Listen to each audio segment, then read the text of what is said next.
America's banking system collapsed in 1930 due to the lack of one simple element: trust. Whether it's your business or your personal relationships, when you violate trust with others, there will be consequences. And since our relationships and our entire economic system of commerce is rooted in trust, that's what we're going to talk about today. That's right, ladies and gentlemen. Today, I am going to give you 5 building blocks to building trust in your business. Jesus said in Matthew 4, "Come follow me and I will make you fishers of men." At once they left their nets and followed him. Now, Matthew's version of this story skips over several important steps. So join me in this video as we go into detail about how Jesus built a team that trusted him. So I hope you guys are ready to let's dive in.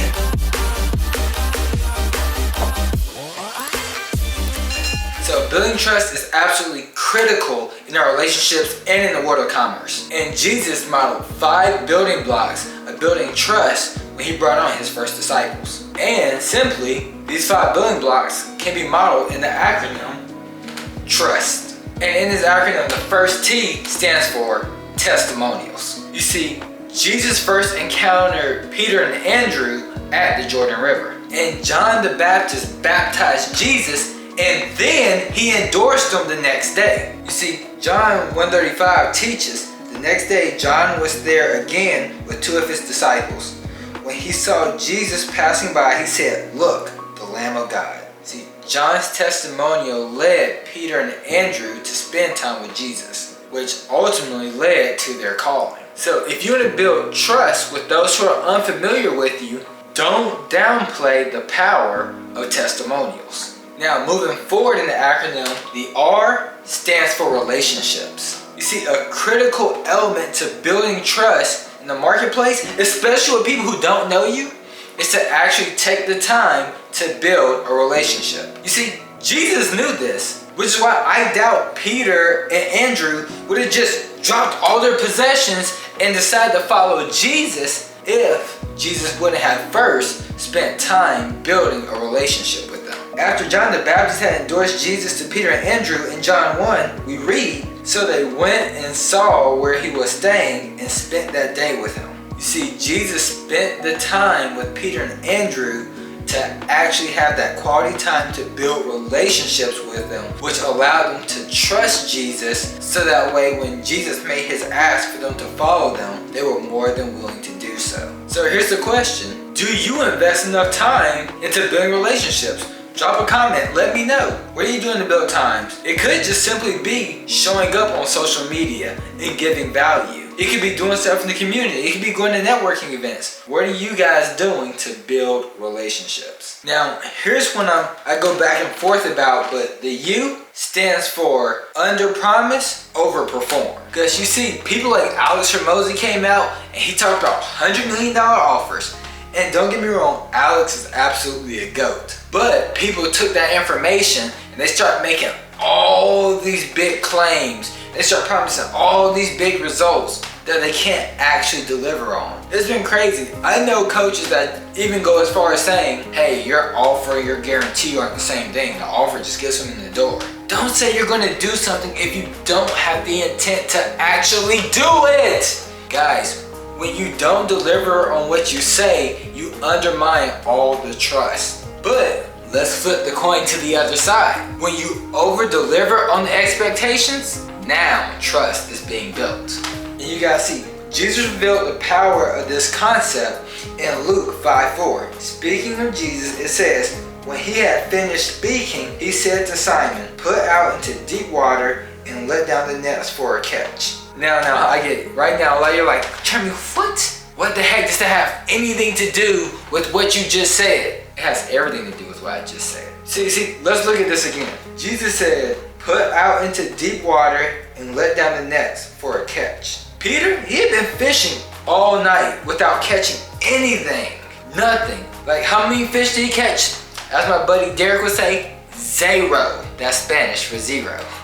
0, zilch, nada. He ain't catch nothing. So Jesus said, "Alright, I'll give you a catch." But here's the thing, guys, you gotta look at this. Let's look at the rest of the text. Jesus just simply promised them a catch. But what happened? Jesus exceeded their expectation when he filled up the nets, right? So If you desire to really build that trust, then you don't have to promise the world. Just promise them what they want and then over deliver upon that. But here's the other thing. If you can't deliver what they want, they might not be the person for you. Maybe you just gotta scale up. Maybe you gotta go back into the gym. Maybe you gotta put some reps in. Maybe you gotta read the books. Maybe you just gotta do whatever it takes to learn and get to the point where you can deliver upon those results, but don't promise to give them the results if you can't actually deliver. But let's keep this thing moving forward. We're going on to the S, and the S stands for serve.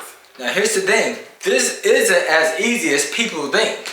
You see, if you're really going to serve, then this requires you to serve people at their point of need, which means you actually have to be observant enough to figure out what is it that people need. Then you have to figure out creative ways that you can actually fill that need. This is why when people are networking, I don't like it when people come up to me all the stinking time.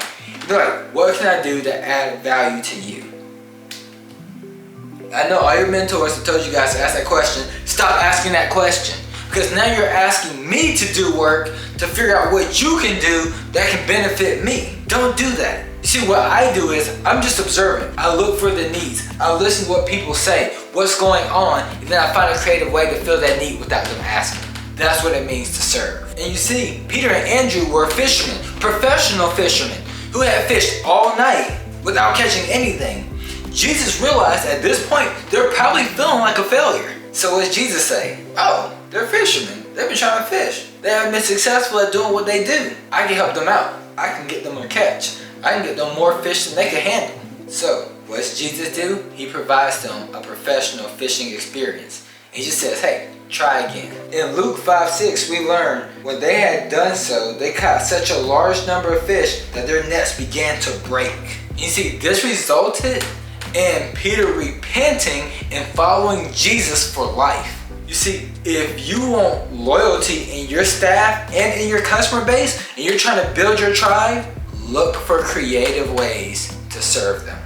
And let's try to wrap this thing up. The last T stands for truth.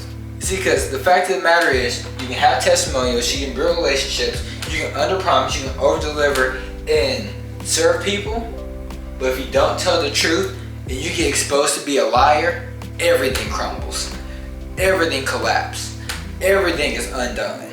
You see, that's why Jesus only spoke truth. And before committing to follow Jesus, Peter and Andrew spent enough time with him to realize that he only spoke truth, that lies never came off his lips. And you see, the thing that did it for them was when Jesus said, put out your nets, and he promised to catch. You see, that right there cemented everything. You see, because Luke 5:9 teaches, for he and all his companions were astonished at the catch of the fish they had taken. Wow. Jesus once again proved that he was a truth teller. And if you want to build trust, it's absolutely critical that you be a truth teller and not a liar. And with that, my friends, I hope you enjoyed this video. Drop a comment, let me know your biggest takeaway. And hey, if you enjoyed the video, make sure you hit that subscribe button, give this video a thumbs up, share with somebody that could really use the information. And hey, look forward to seeing you guys in the next video.